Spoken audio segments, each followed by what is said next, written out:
मन दुसरे चरण संतांची त्यांचा कृपादाने कथेचा विस्तारो बाबाजी सद्गुरुदास तुका काय माझी वाणी मानेल संतांशी रंज हो चित्ताशी आपुलिया यों तत्प्रविश्य विमवांच विमां प्रसुप्तां संजीवयत्रखिल शक्तिधर स्वधाम्नां अन्यांच हस्तचरण शरणत्व गादिं प्राणान् नमो भगवते पुरुषाय तुभ्यं ओम वंदे भगवान बाबा वामन भौच सद्गुरुं पादपद्मे तयो श्रित्वा प्रणमामि मुहुर्मुहुः जयांचे केलिया स्मरण होय सकळ विद्यांचे अधिकरण तेची बंधू श्रीचरण श्री गुरूंचे ते नमस्कारुनी आता ओम नमो ओम नमो ज्ञानेश्वरा ओम नमो ज्ञानेश्वरा ओम नमो ज्ञानेश्वरा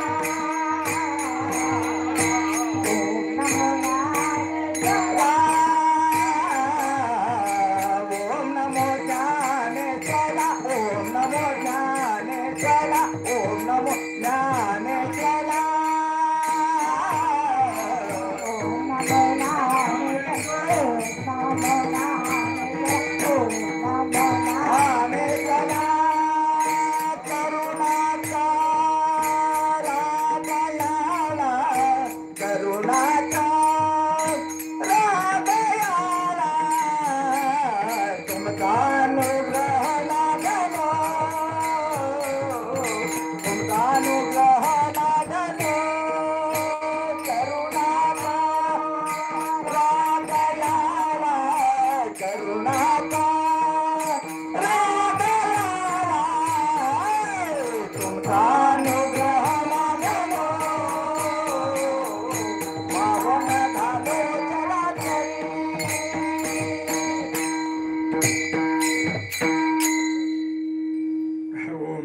ज्ञानेश्वरा करुणाकर दयाळा तुमचा अनुग्रह लाभलो पावन झालो चराचरी शुद्ध विजा पोटी फळे रसाळ घुमटी मुखी अमृताची वाणी देह देवाची कारणी कुठल्याही गोष्टीला सातत्य टिकून ठेवणं. आता काय झालं आपल्याकडे मंदिरं वगैरे भरपूर व्हायला लागले. मंदिरं बांधणं सोपं झालं आता सोपं झाले कारण पैशाला किंमत नाही राहिली.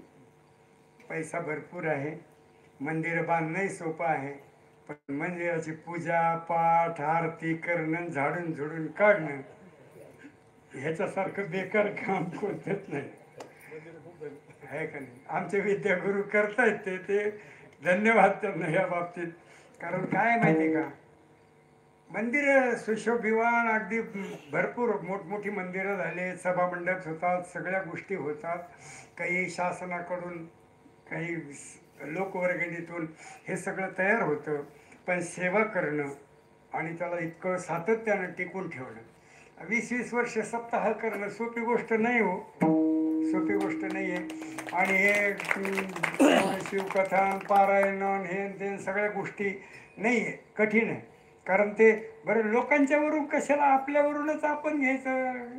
कीर्तन करायचं सोपं असतं, आला 2 तास उभा राहिला म्हणत म्हणा नाही तर नका म्हणू वाजवीला निघून गेला आहे का नाही. असं नाही आहे, पण जो ती सगळ्या या म्हणून जमविला मेळ आपण ज्याला म्हणतो ना तो मेळ जमवणं अवघड आहे. आणि आता तर काय झालं कोणी मरू नाही तर काही हो, रात्री भजनाला सुद्धा कोणी येत नाही.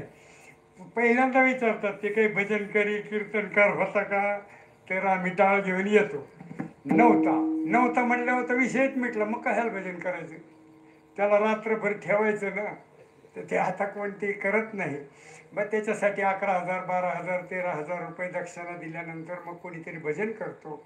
भजन करी सोपे राहिले नाही, कीर्तनकार सोपे राहिले नाही. कीर्तनकारांनी तर रामकृष्ण हरी विठ्ठल